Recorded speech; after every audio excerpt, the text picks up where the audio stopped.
இந்திய தொழில் கூட்டமைப்பு மையத்தோட புது ஆண்டு. இந்த ஆண்டுல வந்து அஹ், நான் வந்து சேர்மன் ஆயிருக்கேன். திரு கிருஷ்ணா சார் வந்து வைஸ் சேர்மன், டெபுட்டி சேர்மன் ஆயிருக்காரு. இந்த ஆண்டு வந்து நாங்க ஃபோக்கஸ் பண்ணக்கூடிய ஏரியாஸ் பாத்தீங்கன்னா, ஃபர்ஸ்ட் வந்து எம்எஸ்எம்இயோட ஈஸ் ஆஃப் டூயிங் பிசினஸும் ஸ்பீட் ஆஃப் டூயிங் பிசினஸும் எப்படி எம்எஸ்எம்இ வந்து நம்ம காம்படிட்டிவா அவங்களுடைய பிசினஸ வளர்ச்சி அடையிறதுக்காக என்னென்ன வேணுமோ அதை ஃபோக்கஸ் பண்ணிட்டு இருக்கோம். ரெண்டாவது பாத்தீங்கன்னா, ஆஹ், தொழில் கூட்டமைப்பு மையத்துல பல வகையான ஆராய்ச்சி, இனோவேஷன் அந்த மாதிரி ஏரியாஸுக்கு வந்து முக்கியத்துவம் கொடுத்து இந்த வருஷம் இனோவேஷன் மூலியமா நிறைய ப்ராடக்ட்ஸ் டெவலப் பண்றதுக்கு பல கம்பெனிகள் வந்து ஆர்என்டில இன்வெஸ்ட்மெண்ட் இன்க்ரீஸ் பண்றாங்க. ஸோ அந்த ஃபோக்கஸ் வந்து ஆர்டிஃபிஷியல் இன்டெலிஜென்ஸ், டீப் டெக் இந்த மாதிரி ஏரியாஸ்ல வந்து ஜிசிசின்னு சொல்றாங்க, அதாவது குளோபல் காம்படென்சி சென்டர்.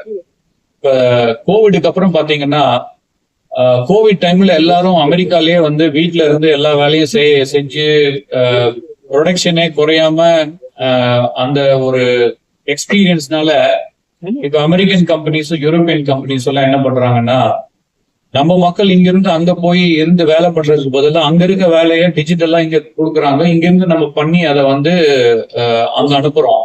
ஸோ இந்த சதர்ன் இந்தியால பாத்தீங்கன்னா, தென் இந்தியால 350 ஜிசிசிஸ் இந்த லாஸ்ட் 5 இயர்ஸ்ல புதுசா வந்திருக்கு.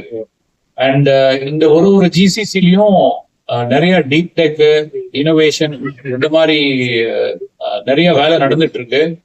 இது வந்து டபுள் ஆகும் அப்படின்னு எதிர்பார்க்கிறோம் அடுத்த 2-3 வருடங்கள்ல.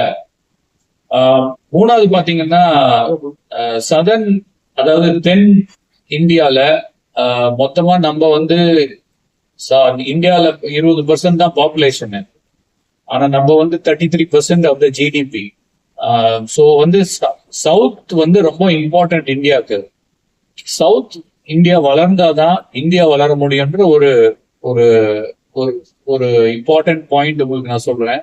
ஸோ சவுத் வந்து இப்போ வந்து $1.3 trillion எக்கானமி. இந்தியா வந்து $4.3 trillion எக்கானமி.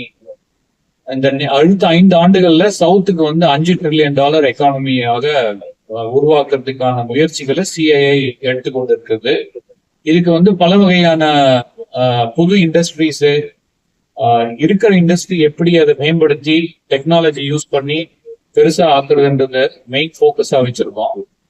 அதே மாதிரி பாத்தீங்கன்னா, விவசாயத்துறையில ஃபார்மர் ப்ரொடியூசர் ஆர்கனைசேஷன் அது வந்து கொஞ்சம் ஸ்ட்ரென்தன் பண்றதுக்காக நிறைய முயற்சி எடுத்திருக்கோம். சவுத் இந்தியால வந்து பால் உற்பத்தி வந்து நிறைய பிரைவேட் செக்டர் வந்ததுக்கு அப்புறம் பால் உற்பத்தி வந்து ரொம்ப நல்ல அளவில் இருக்கு.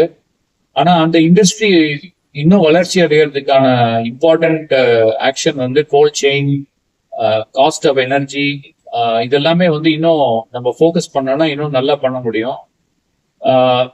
அது போக பாத்தீங்கன்னா, அக்வா கல்ச்சர் ஒரு பெரிய ஃபோக்கஸ் எடுத்திருக்கோம். இப்ப பாத்தீங்கன்னா, ஆந்திர பிரதேஷ்ல 7-8 பில்லியன் டாலருக்கு அக்வா கல்ச்சர் உற்பத்தி ஆகுது. அதே நம்ம தூத்துக்குடியா இருக்கட்டும், கேரளாவா இருக்கட்டும், இல்ல கர்நாடகாவா இருக்கட்டும், இன்னும் நிறைய அக்வா கல்ச்சர் எக்ஸ்பேண்ட் பண்றதுக்கான முயற்சி எடுத்துட்டு இருக்கோம். நேஷனல் கவர்மெண்ட்ல இருந்து நிறைய ஃபண்டிங் இருக்கு. ஸோ அதனால ஃபுட் ப்ரொடியூசர் ஆர்கனைசர் இன் அக்வா கல்ச்சர் அது ஒரு பெரிய ஃபோக்கஸா இந்த வருஷம் கொண்டாடுறோம். விளையாட்டு துறையிலையும் ஒரு பெரிய ஃபோக்கஸ் கொண்டாடுறதுக்கான முயற்சி எடுத்திருக்கோம். உங்களுக்கு எல்லாமே தெரியும், கிரிக்கெட்ல ஐபிஎல் இருக்கு, ஃபுட்பாலுக்கும் ஒரு ஐபிஎல் மாதிரி ஒண்ணு இருக்கு. பட் நிறைய மற்ற வகையான நிறைய ஸ்போர்ட்ஸ் லைக் சர்ஃபிங்னு ஒரு ஸ்போர்ட் இருக்கு. அது வந்து மேங்களூர், கேரளா அந்த சர்க்கியூட்டே டெவலப் பண்ணி அதுக்கு தேவைப்படக்கூடிய எக்யூப்மெண்ட்ஸ் எல்லாமே தயாரிக்கிறதுக்கும் ஒரு பெரிய ஒரு ஆப்பர்ச்சுனிட்டி இந்தியாவுக்கு வந்திருக்கு. ஸோ இந்த மாதிரி புது புது துறைகள்ல நாங்க, அதாவது சிஐல வந்து இது வரைக்கும் பாத்தீங்கன்னா we were very good in making old moneyன்னு சொல்லுவாங்க. பட் புது மணி பண்ணணும்னா புது ஸ்கில்ஸ் தேவை. அதுக்கான முயற்சி என்னென்ன தேவையோ அதெல்லாம் எடுத்துட்டு இருக்கோம். ஸோ பேசிக்கலா இந்த வருஷம் வந்து எங்களோட ஃபோக்கஸ் வந்து காம்படிட்டிவ்னஸ் உயர்த்துறதுக்கான என்ன முயற்சி தேவையோ அந்த முயற்சிகள் எல்லாம் எடுத்துட்டு இருக்கோம். வாழ்த்து தெரிவித்தோம். அதுக்கப்புறம் வந்து தமிழ்நாடு அவரோட மேனிஃபெஸ்டோவில் வந்து தமிழ்நாடு வந்து $1.6 trillion ஜிடிபி 2036 ஒரு பிளான் வச்சிருக்காரு. அந்த பிளானுக்கு எப்படி சிஐ உறுதுணையாக இருக்கக்கூடியன்ற ஒரு டிஸ்கஷனில் நாங்கள் ஆரம்பிச்சிருக்கோம். ஸோ நாங்கள் வந்து அதாவது முக்கியமாக பார்த்தீங்கன்னா எம்எஸ்எம்இ, டிஜிட்டல் ஏஐ இன் கவர்னன்ஸ், கிரீன் எனர்ஜி அதாவது சோலார் உற்பத்தி எப்படி அதிகரிக்கிறது, இந்த மாதிரியான டிஸ்கஷன் நாங்கள் நடத்தியிருக்கோம். ரெண்டாவது பார்த்தீங்கன்னா இப்போ வந்து நெக்ஸ்ட் வர பட்ஜெட்டுக்கும் என்னென்னலாம் இன்புட் ஏதாவது தேவையோ நாங்கள் ரெடியாக இருக்கிறதுக்காக we have shared our views and we are waiting for them to invite us to share more inputs from our side. ஆக்சுவலாக ஆஃபீஸில் கவர் பண்ணுறோம். எனிதிங் எனி டிஸ்ட்ரிக்டில் ஏதாவது இன்ஃபர்மேஷன் ஏதாவது டேட்டா தேவைப்பட்டால் நாங்கள் கொடுக்க தயாராக இருக்கோம். எங்களை பொறுத்தவரையிலையும் ease of doing business, speed of doing business very important. அதே மாதிரி இண்டஸ்ட்ரிக்கு வந்து எலக்ட்ரிசிட்டி காஸ்ட்டும் குறைக்கணும். ஸோ நாங்கள் காமிச்சிருக்கோம். இந்த மாதிரி சந்திரபாபு நாயுடு சார் வந்து ஒரு யூனிட்டுக்கு 30 பைசா குறைக்கிறாரு வருஷத்துக்கு, இயர் ஆன் இயருக்கு.